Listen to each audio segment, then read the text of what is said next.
The number one question I get, and it's been the number one question or inquiry that I have gotten for years, is Jimmy, how do I grow on YouTube? Jimmy, how do I launch a channel? How do I get to 100 subs? How do I get to 1,000 subs? What am I doing wrong? Why can't I grow? Is YouTube against me? Is it pure luck to blow up on YouTube?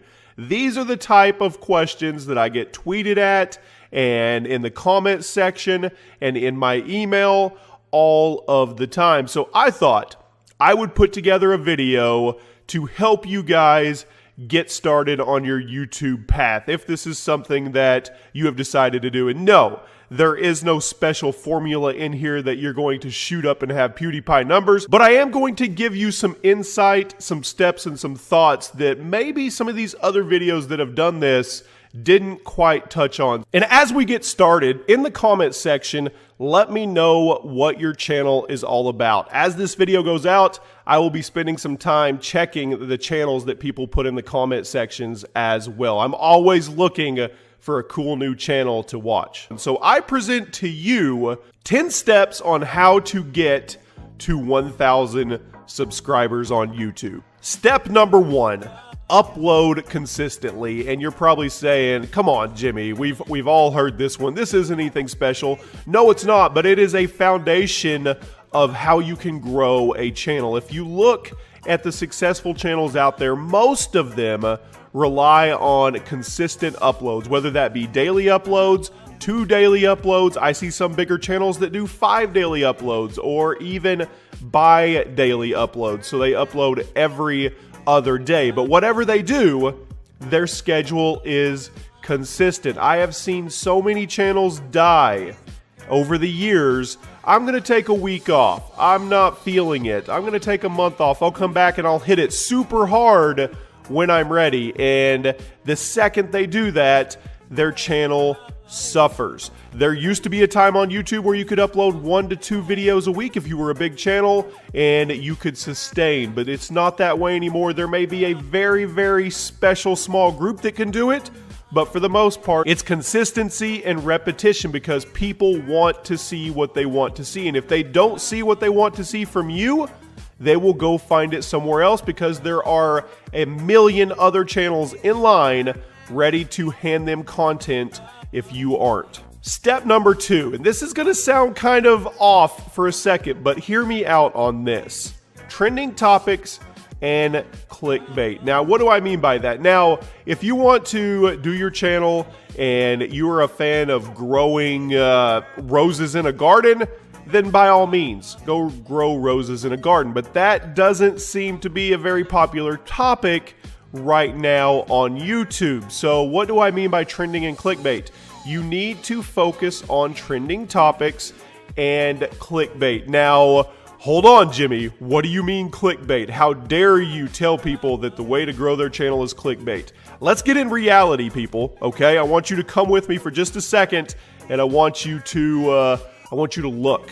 All of the big channels have figured out ways to incentivize people to click on their videos. Now, I am not saying clickbait in the terms of lying about your content, but it is a special art when you can make your thumbnail and your title coexist with the content in the video and make people want to click on it. You want them to click on it. It's no different than when somebody goes to Walmart and they go to the checkout and all of those candy bars and packs of gum are lined there at a certain level. They paid somebody to study on what certain height level and where to put those within hand's reach because people are impulsive and they will buy it. It is no different than the YouTube sub box. People are impulsive. They will click on something that they feel they want to know what's actually going on with that story behind the thumbnail. So figure out how to involve your content with trending topics that people want to watch. Remember, you want to get to 1,000 subs. You need to be putting out content that is interesting to people, and you may have your special genre that you want to do, but you got to figure out a way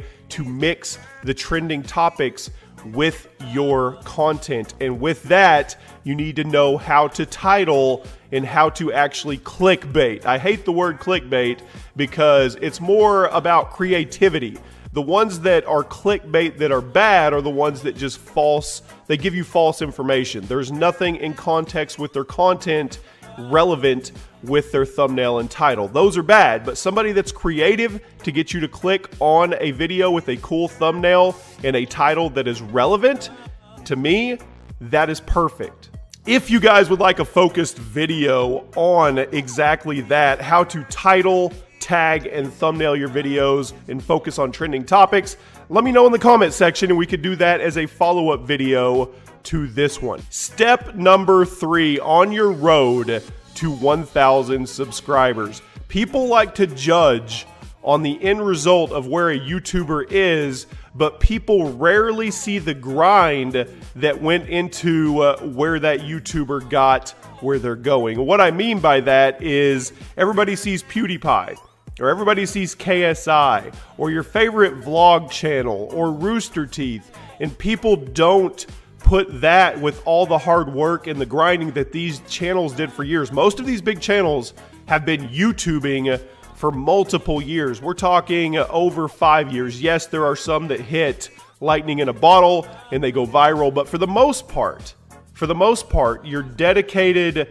channels that are out there have been grinding for years, and people tend to forget that. So when you're looking and you're looking up at all these massive channels, don't let it deter you. Don't let it bring you down. Remember, they were where you are at one point in their career. That is big. It's mental focus is a huge part of this. You have to have clarity and you have to have consistency and not let anything affect you or bother you. All you can focus on is your reality, your little bubble of what you're doing with your YouTube. You can't judge you versus somebody else. Step number 4, and this goes without saying, everybody knows this, but I have to put it in there just in case there is somebody that isn't aware of it. Equipment.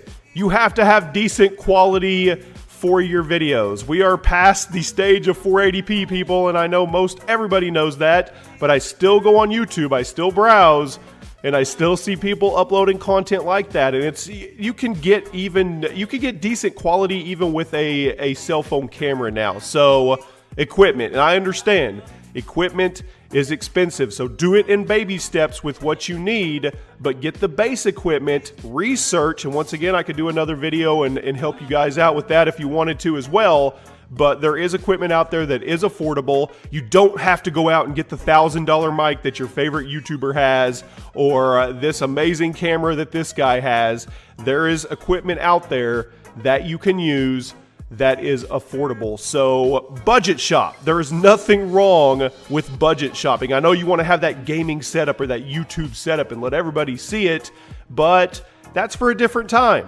That's for down the road. Don't focus on that right now. Step number 5. There are no original ideas. Well, there may be occasionally, but they're very, very rare. Most ideas have been used and reused and rehashed and turned around and manipulated into something else, and that's okay. They aren't really around anymore because we're on the internet. We have access to everything, but it is okay for you to put your spin on a popular idea. There is nothing wrong with that. Forget all the people that say, oh, don't copy his content, or you're just doing what he did. If you see something fun like a top 10 or a series or a vlogging channel, or hell, the trend right now is mailing yourself in a box. If you want to give it a try in your own spin, go for it. Don't listen to people. You can do what you want. Just put your spin on it. A perfect example is my top 10 series. I in no way created top 10s at all. Wasn't even close to the first person, but what I did was put my spin on it and made it a community feel with Twitter. So that's how I've done my top 10s on Sundays. I involve Twitter. They get to be showcased in the top 10s, and that is my little spin on top 10s. You guys can do the same thing. There is nothing wrong with taking an idea and putting your spin on it. Step number 6, don't battle sub boxes during prime time. What I mean by that is there is a prime time for YouTube for most people. It's usually between 1 p.m. to about 4 to 5 p.m. depending on your time zone. That is when the bulk of the videos go up. As a small channel, don't battle that primetime sub box placement. You're not going to win. You're just going to get swallowed up. So check your analytics, dive into your analytics, see who's watching, see when they're watching, and then upload off a time that you can get away with that's not during prime time. Go during an off-peak time. Now, you may not get as many views, okay? But you will be able to get out there a little more because you aren't saturated during the prime time that most of your bigger YouTubers are uploading. So I would suggest in the evening, or depending on your time zone, in the morning, just try to work your way around the prime time of sub boxes, because you will get swallowed up, you'll get frustrated, and nobody will see your content. Step number 7, interact. And this goes without saying, but I'm going to say it anyway. Reply to comments, tweets, anything that you can do to show these people that are taking 5 minutes out of their day to engage with you in a busy world where things are going fast. Show them that you actually care. Engage with them. That is one thing I have always done and I will continue to do, is engage with my viewer base. It is the most important thing because they're there for you. You need to be there for them as well. Step number 8, I want to post what I want to post. I've heard this numerous times. Well, I want to post what I want to post. I don't care what goes on. Well, there's two choices here. There's a fork in the road for you. If you want to go down the left path and post whatever you want to post, then by all means do it. You have free will choice and it's a free world and you can do that. But if you want to go down the path of growing your channel, you have to put that to the side. It can't be a I want to post what I want to post mentality. Yes, you can post what you're passionate about, but like I said earlier, it needs to be able to connect to trending topics that people are looking for and they have to want to click on it. So yes, post, if you like video games, post video games. If you like vlogs, post vlogs, but you need to make sure that those are intertwined with what people are actually searching on YouTube. Step number 9, thumbnails. Now we talked a little bit about it in step number 2 with trending topics, clickbaits, and titles, but thumbnails is by far the most important thing. You need to learn Photoshop, get somebody that can help you. You want to have eye-popping thumbnails because they are the first line of defense in getting somebody incentivized to click on your content. A lot of people don't even read titles anymore. They simply judge by the thumbnail. And it is, to me, the most important piece of getting somebody to go watch your videos. And once again, there's a fine line and an art to making a clickbait thumbnail that is also contextual to the content that you have in the video. So thumbnails, thumbnails, thumbnails. Focus on your thumbnails. Step number 10, the final step of this video, have realistic expectations on your growth. Do not start your channel and look at all the big channels and say, I want to be growing 5,000 subs a day and 500,000 views a day. I want to be there. If you focus on that, you'll never get there because you're focused on what they're doing instead of your little bubble and your reality. Focus on yourself. Focus on your expectations. If you start out and you get 10 subscribers the first week, try to get 20 subscribers the next week. If you get 50 views on a video for the first time, try to get 100 views on the next one. Baby steps your way up, and you'll find as you go, it'll start to snowball on its own, and it has nothing to do with you. It has to do with your body of work. Now I'm going to give you guys 2 thoughts really quick. This is a long video, but think about this.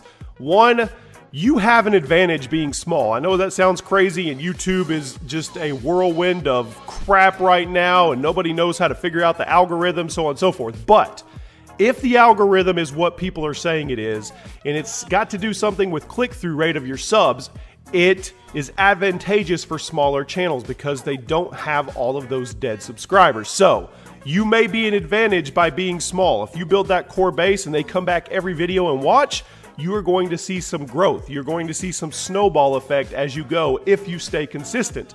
And the other little piece of advice from me to you is group up. Find people that have the same focus and drive as you that are around your size. There's a reason that the Sidemen do so well, or the FaZe Clan does so well, or the TK House, or all these little groups. They're not little anymore, but these groups of people that work together with their content and they help each other grow. So if you can, find people around your size that want to collab and intertwine. One shout out doesn't do it anymore, people. Not in 2017, but if you find some people that consistently want to produce content with you, you're at an advantage. And that is it, guys. 10 steps to help you get your first 1,000 subscribers in a week in 2017 on YouTube. I hope this was helpful. If it was, drop a like on the video. Tell me about your channel in the comment sections, and I will be checking them out as this video goes out. Hope you have a fantastic day, and I'll see you later.